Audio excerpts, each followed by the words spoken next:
Hello students, मैं doctor Nisha Goyal,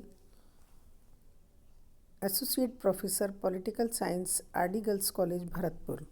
हम लोग पढ़ रहे हैं राजनीति विज्ञान के अंतर्गत बीए पार्ट सेकंड के सेकंड पेपर भारतीय राज्य व्यवस्था में आतंकवाद। आतंकवाद मुख्यतः कुछ व्यक्तियों के एक समूह द्वारा लोगों, निजी या सार्वजनिक संपत्ति एवं सुविधाओं के खिलाफ किया गया आपराधिक कार्य है। आतंकवाद का उद्देश्य हिंसक कार्रवाइयों द्वारा समाज या राज्य से अपनी मांगें मनवाना है। इसका मूल सिद्धांत है जान माल को नुकसान पहुंचाने वाली आतंकवादी कार्रवाइयां बार बार की जाएं, जिससे जनसाधारण में आतंकवाद के विरुद्ध प्रतिरोध की भावना खत्म हो जाए। जब आतंकवादियों की हिंसा और विनाश की बार बार की आपराधिक कार्रवाइयों से आम जनता में असुरक्षा की भावना पैदा होती है, तो सरकारें आतंकवादी कार्रवाइयों की रोकथाम और निर्दोष नागरिकों की जान माल की रक्षा में लगातार विफल रहने के कारण अपने आप पर विश्वास खो बैठती हैं। लंबे समय तक जारी रहने वाले आतंकवाद का परिणाम यह होता है कि आम जनता, जहां तक कि आतंकवाद के प्रति विरोधी भावना रखने वाले तत्व भी अपनी सरकार में विश्वास खो बैठते हैं।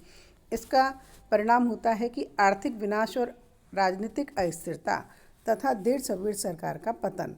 इस प्रकार के समस्त घटनाक्रम से आतंकवादी अपनी स्वार्थ सिद्धि की आशा करते हैं। आतंकवादी वह है जो अपनी मांगें मनवाने के लिए चरम हिंसा का प्रयोग करके व्यक्ति विशेष, समाज या किसी सरकार पर दबाव डाले। अर्थात आतंकवाद का आशय है अपनी मांगें मनवाने के लिए बल प्रयोग।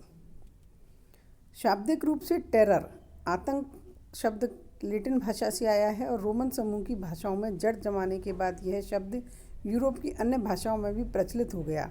इस शब्द से व्युत्पन्न टेररिज्म और एक्ट ऑफ टेररिज्म अब बहुत प्रचलित हो गए हैं। कतिपय विचारकों ने आतंकवाद की व्याख्या सामाजिक खतरा उत्पन्न करने में समर्थ कार्य के रूप में की है।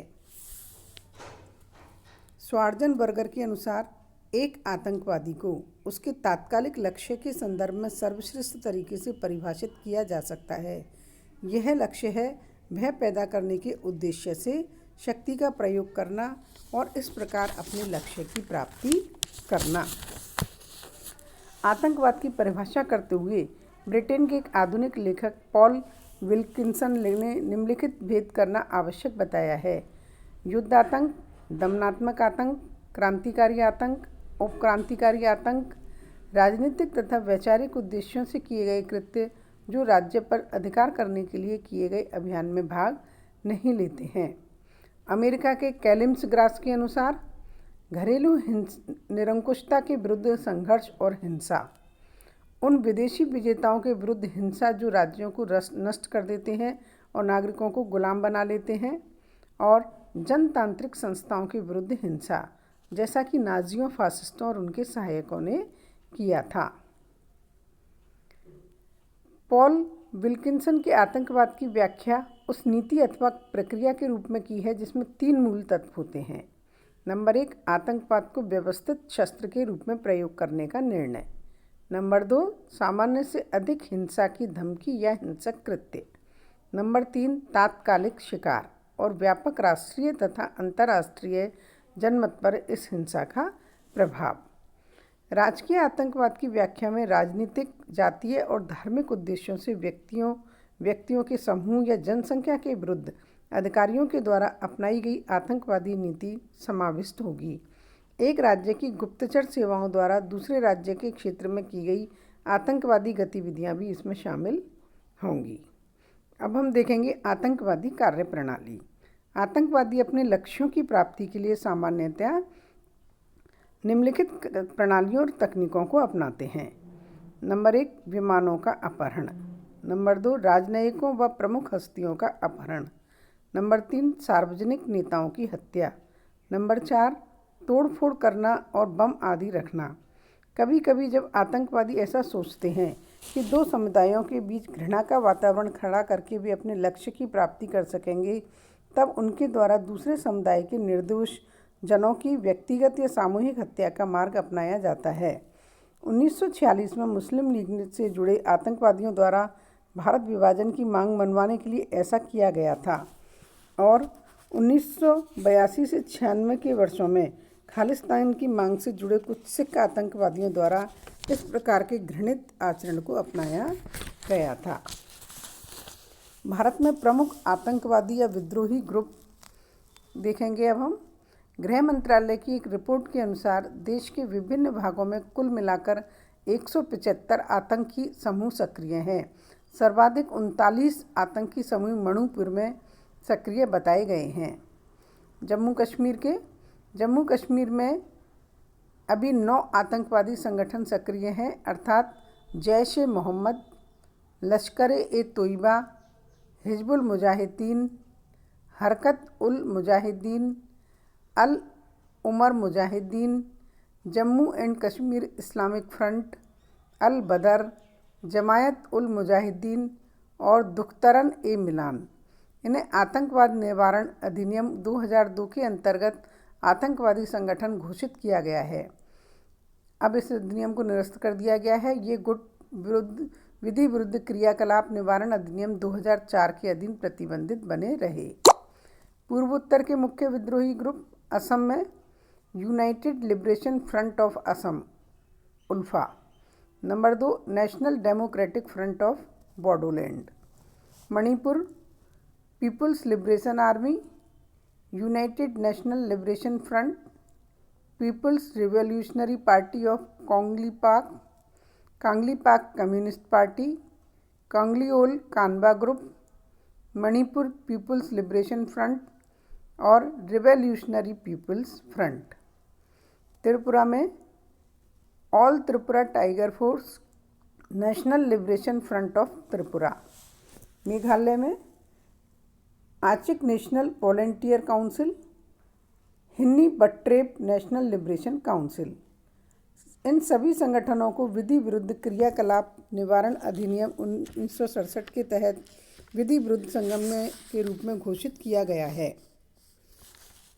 इनके अतिरिक्त People's Liberation Front of Meghalaya, Dimasa, Halam, Daogah, Kuki National Army, जेली रिवॉल्यूशनरी आर्मी जैसे बहुत से अन्य उग्रवादी ग्रुप पूर्वोत्तर में सक्रिय हैं। आतंकवाद और विघटनकारी गतिविधियां भारत में प्रारंभ से ही सक्रिय देखने को मिलती हैं। भारत में प्रमुख रूप से पंजाब में आतंकवाद, जम्मू कश्मीर में आतंकवाद, असम में आतंकवाद और नक्सलवादी आतंकवाद, तमिलनाडु में आतंकवाद ये देखने को मिलते हैं। आतंकवाद और विघटनकारी निरोधक गतिविधियां के लिए 1985 में कानून बनाया गया और सरकार को आतंकवाद से लड़ने के लिए व्यापक अधिकार दिए गए। इसका नाम है आतंकवाद और विघटनकारी गतिविधि निरोधक कानून, मई 1985। पहला संशोधन इसमें भारतीय दंड संहिता की धारा के अनुसार किया गया, जिसमें सरकार के विरुद्ध किए गए कार्य को राजद्रोह माना जाएगा और राजद्रोह के लिए सजा बढ़ाकर उम्र कैद की कर दी गई। दूसरा संशोधन शस्त्र कानून में किया गया। अशांत क्षेत्रों में जिन किसी के पास बिना लाइसेंस से अधिकार के शस्त्र पाए जाएंगे उन्हें 3 वर्ष की सजा दी जाएगी। पहले यह केवल 6 माह की थी। इन सबके अतिरिक्त कानून में ऐसी व्यवस्था की गई है कि अब किसी आतंकवादी कार्रवाई के फलस्वरूप किसी की जान जाती है तो अपराधी को मृत्यु दंड की सजा दी जा सकेगी। आतंकवाद विरोधी विशेष पुलिस दल और अन्य दल की व्यवस्था। आतंकवाद के विरुद्ध कार्रवाई के लिए कारगर आतंकवाद विरोधी संगठन जरूरी है। आतंकवाद के बढ़ते खतरे से निपटने के लिए अनेक देशों ने विशेष इकाइयों का गठन किया है।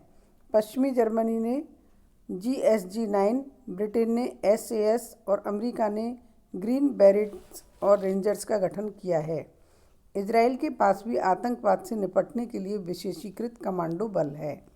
ये आतंकवाद विरोधी कमांडो कितने सक्षम हैं, इसका पता तब चला जब इजरायली कमांडो ने एंटेबी हवाई अड्डे पर हमला बोलकर अपने बंधकों को मुक्त करा लिया। भारत में आतंकवाद से निपटने के लिए कोई कारगर संगठन नहीं है। आतंकवादियों से निपटने के लिए केंद्रीय सचिव मंडल का जो अलग से एक सेल बनाया गया था, वह भी बहुत कारगर सिद्ध नहीं हुआ है। यह सेल रॉ के एक भूतपूर्व प्रधान के अंतर्गत कार्यरत है। हमारे अर्धसैनिक बल जैसे केंद्रीय रिजर्व पुलिस बल CRPF, सीमा सुरक्षा बल BSF, असम राइफल्स, भारत तिब्बत सीमा पुलिस ITBP और केंद्रीय औद्योगिक सुरक्षा बल CIAF भी आतंकवाद की रोकथाम में बुरी तरह नाकाम रहे हैं। मुख्यतः केंद्रीय रिजर्व पुलिस बल और असम राइफल्स आतंकवाद विरोधी कार्रवाइयों में संलग्न है और यह तथ्य है कि हमारे इन अर्धसैनिक बल के पास विशेषीकृत तकनीकी और अत्याधुनिक हथियार नहीं हैं। अर्धसैनिक बलों की मौजूदा शक्ति बहुत अपर्याप्त है, फलस्वरूप अनेक बार सेना को बुलाना पड़ता है। केंद्रीय रिजर्व पुलिस की कार्यकुशलता पर बुरा असर डालने वाला एक तथ्य यह है कि अर्धसैन्य बल को नागरिक प्रशासन के जबरदस्त दबावों के अंतर्गत काम करना पड़ता है। पोटो से पोटा आतंकवाद निरोधक अध्यादेश 2001 पोटो 24 अक्टूबर 2001 को राष्ट्रपति के हस्ताक्षर के बाद लागू किया गया।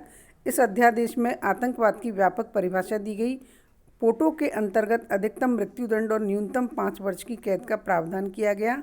3 प्रमुख संशोधनों के साथ 31 दिसंबर 2001 में पोटो नए रूप में लागू किया गया और संशोधित अध्यादेश को आतंकवाद निरोधक अध्यादेश द्वितीय के नाम दिया गया।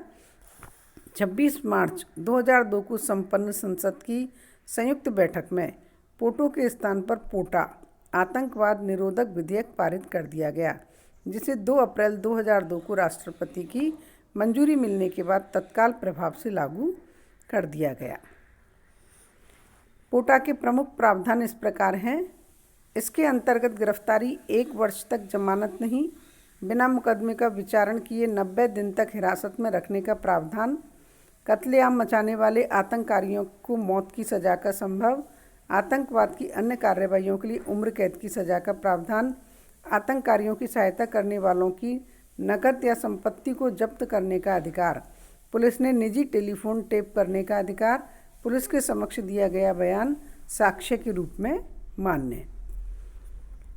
21 सितंबर 2004 को केंद्र सरकार ने विवादास्पद पोटा को निरस्त करने के लिए एक अध्यादेश जारी किया, जिसका दिसंबर 2004 में संसद द्वारा निर्मित विधि द्वारा निरस्त कर दिया गया।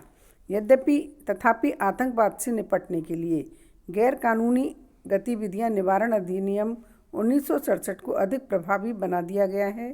संशोधित अधिनियम में आतंकवादी की व्याख्या करते हुए राष्ट्र विरोधी गतिविधियों में शामिल होने के लिए मृत्युदंड का प्रावधान किया गया है। आज के लिए इतना ही। अगले लेक्चर में हम देखेंगे आतंकवाद के मूलभूत कारण क्या हैं। धन्यवाद।